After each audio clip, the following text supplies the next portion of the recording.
Ron Castorina, Richmond County Republican. Good afternoon. Michael Landino, Bronx County Republican. Republican. Frederick Humane, Manhattan Republican. Michael Michelle Cruz, Republican. Marie Costello, Richmond Democrat. Executive staff, please. Michael Ryan, Executive Director. Dawn Chandel, Deputy Executive Director. Pam Perkins, Administrative Manager. Nina Crispino, Personnel Director. Kenneth Moulton, Council of the Commissioner. Steve Daniel, Council. Steve Richmond, General Counsel. Rock Council, Deputy General Counsel.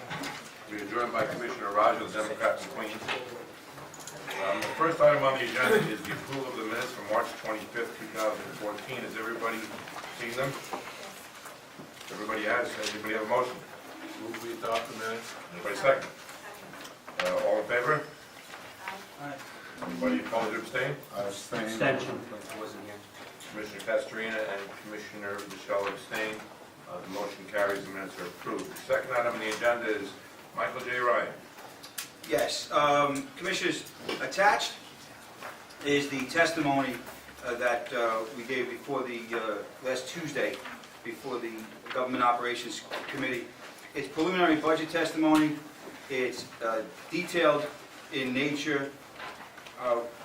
We prepped it late into the night before, so I understand that it was not widely distributed before the City Council hearing. So, to the extent that anybody was not in receipt of it before we actually gave the testimony, I certainly apologize. I believe the testimony is self-explanatory. One of the things I do want to make a clarification of, however, though there was a misstatement of fact that made it out into published circles, which I'm not exactly certain how it happened, but there seemed to be an indication that we were that there was a request for an additional $54.5 million in funding. That, in fact, is not correct. $23.8 million of that number is monies that we have already expended this year that we weren't budgeted for. That leaves us down with $32 million. Of the remaining $32 million, there was approximately $14 million in proposed increases in salary, which were related primarily to not raises, but to make up for past salary and equity. And there's a comparison of agencies in there. That is a staking out of a position. Under no circumstances did we think that the City Council or the Mayor's Office would approve an additional $14.5 million in funding. That leaves us about $17 million left. Of that, $8.8 million is the program to eliminate the gap, which is a PEG, which is a budget identifier typically placed in there by the Mayor's Office, brings us down to about $8.5 million. Of that, $7 million is the proposed kiosk, also a staking out of a position, certainly the beginning of a conversation. We do not expect that we would be funded fully for that, nor do we expect that the conversation with that is over. There may certainly be a more cost-efficient way to accomplish the needs of the kiosk and the functionality of the software that was developed without necessarily having to go to all of that expense. So that's going to be an ongoing conversation, and the remainder was assorted capital projects typically. So we're really talking about between $1.5 million maybe and $2 million perhaps in really new requests, but certainly no more than that. In any event, I believe the balance of the testimony is self-explanatory. At this point, I would simply ask if any of the commissioners have any further questions on that. I'd be prepared to answer them. If not, we can move on to item 2B. Any questions? 2B. We are joined by Commissioner Dent, Democrat from Brooklyn. All right, item 2B. State Board of Elections, in order for us to eliminate the use of the voter registration cards, part of the process is that we have to solicit and receive approval from the State Board of Elections to do so in accordance with their regulations and state law. On March 24th, they promulgated a letter which we received on March 26th indicating that we can go ahead and move towards the elimination of the of the voter registration cards. I will remind the commissioners that that is an extensive undertaking given the number of records, and it's going to take place over the course of time. No one should be under the false impression that we are simply going to wave a magic wand and make all of these records disappear. I have staff doing an analysis on eliciting the assistance of shreddability, which will either do the disposal of the documents at low or no cost to the agency. And with respect to the balance, which is the ES&S workshop, we have now finalized the folks that are going. We've gone over that issue on the record and received commissioner approval. It will be myself, John Norris from EVS, the Electronic Voting Systems Department, as well as we'll be joined by 3 commissioners, that being, in no particular order, Commissioner Castorina, Commissioner Dent, and Commissioner Guastella. And attached to the agenda is attached to our agenda is the agenda for the Thursday meeting. So again, to refresh, it's an all-day travel day on Wednesday, an all-day work day on Thursday, and an all-day travel day on Friday.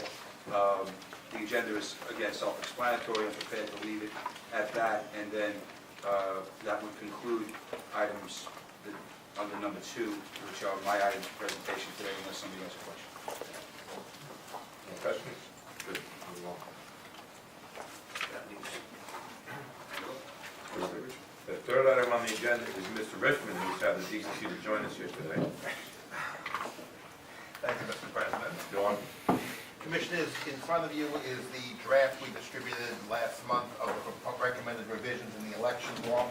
For the new commissioners, the board has annually made a submission to the governor and the legislature recommending specific revisions in the election law.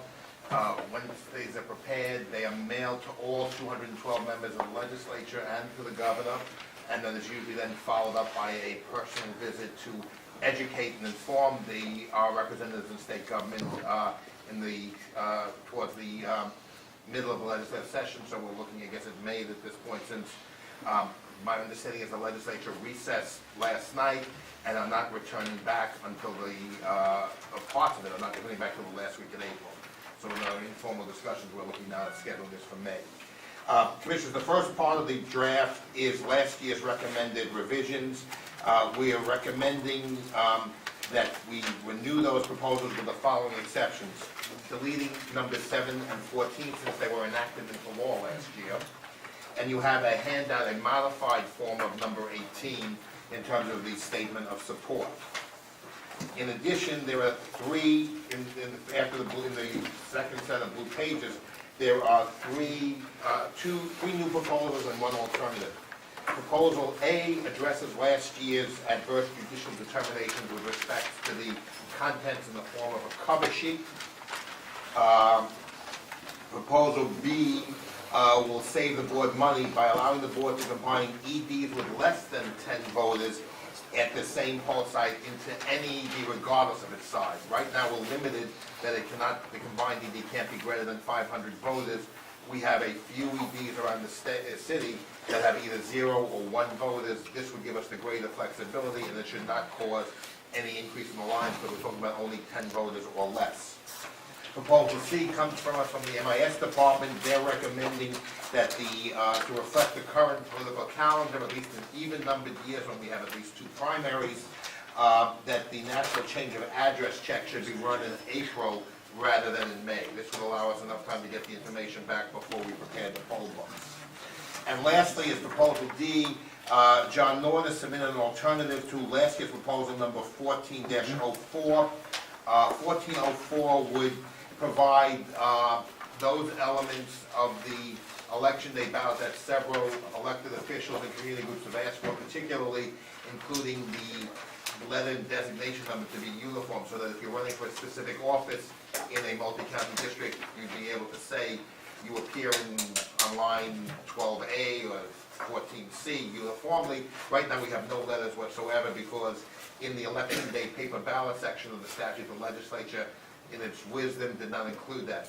Mr. Norris would eliminate moving those materials over and only leave the provision to provide that the vote for be listed. In other words, vote for 1, 2, or 3.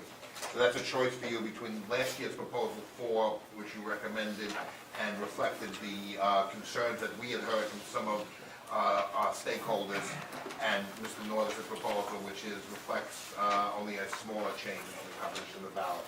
I'll be happy to answer any questions to you in terms of any of the proposals. Do you have a recommendation? Yes. I would recommend that we renew last year's proposal with the exception of the 2 that passed, that number 18 be modified in accordance with the draft we sent out, and that you approve proposals A, B, and C, and leave proposal number 4 in its current form and not adopt recommendation D. Any discussion? Anybody have a comment? Anybody have a motion? I move that we adopt the recommendation of Mr. Richmond. All in favor? Any abstain or object? Motion's unanimous. Thank you very Thank you, much. Commissioners. We'll put them in the correct numbered order now. We'll do, as I believe Commissioner Humane and Commissioner Sumas last year recommended it, highlighted by sections in the cover letter, and also prepare a draft for the executive director and the deputy to review and sign with the package. And if we're lucky, this will be out within the next 10 days or so. So before they get back to Albany, they'll have our little missive. And then, Commissioners, I would ask for authorization to explore setting a date in May to do our Educational Information Day at the convenience of the members and yourselves. So now, I'll second that. All in favor? Aye. Any abstain or object? Motion's unanimous. If I can get anybody in Albany this week, we'll try to get you a tentative date. Thank you, Mr. Richmond. Thank you, Commissioner. The last item on the agenda is executive session for personnel matters. Anybody have any other items for the agenda? Yes, there's going to be a litigation matter that we need to discuss as well. So we're going to executive session for litigation and personnel. For those of you who are not here when we get back, we will adjourn to April 8th. Just a note, for those of you who may be interested, there's a CLE from the state bar on election law and getting people on the ballot. So for those of you who are lawyers or not lawyers but who would want to attend, they go over some of the things that we will be dealing with when we come to hearings. I think it's on April 30th in New York City. So I'm just mentioning it if you want Mr. Richmond to provide more information on it if you're interested. Commissioners, if you want, I'll send it to you. Commissioners, I would also ask, would it be appropriate, in the past you've authorized staff to attend at board expense? I think especially for the councils, I think that would be appropriate. And in the past, 2 years ago, several commissioners joined us, and I think it was a productive day. So I'd ask authorization for commissioners and staff to attend at board expense. I think all the attorneys should have done it. I've been there, and I probably question its value. If you're not an attorney, I really question its value. But that's just me. What's the city rules on that? Yes, if For it's staff, job I related, could see, but I don't know for commissioners whether we're allowed to. if it's job related, it would be. We've gotten permission in the past to do it for both election law matters and for the citywide conflict of interest board seminar, if you want to attend that as well. Oh, no, I know about that, but that doesn't cost anything. But I'm just concerned that what we've done in the past might not have been 100% in accordance with whatever the local, the appropriate city rules are. Directive 6 allows it, it has to be, any continuing education program paid for by the board for any staff member has to be job related.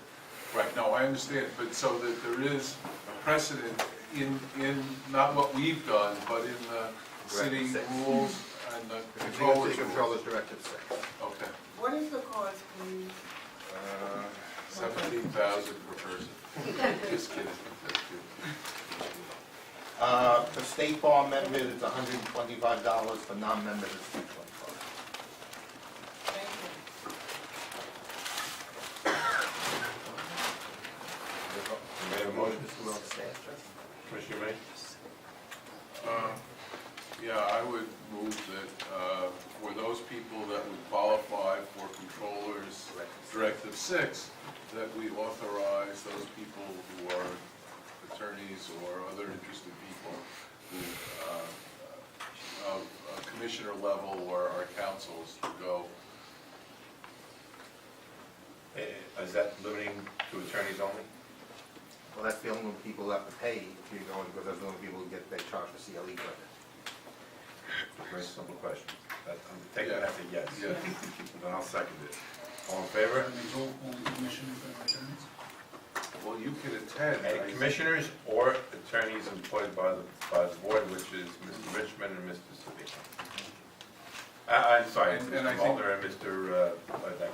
And I think Mr. Richmond could inquire as to those people who aren't attorneys could go and not have to pay. So that if you wanted to go and learn, you could.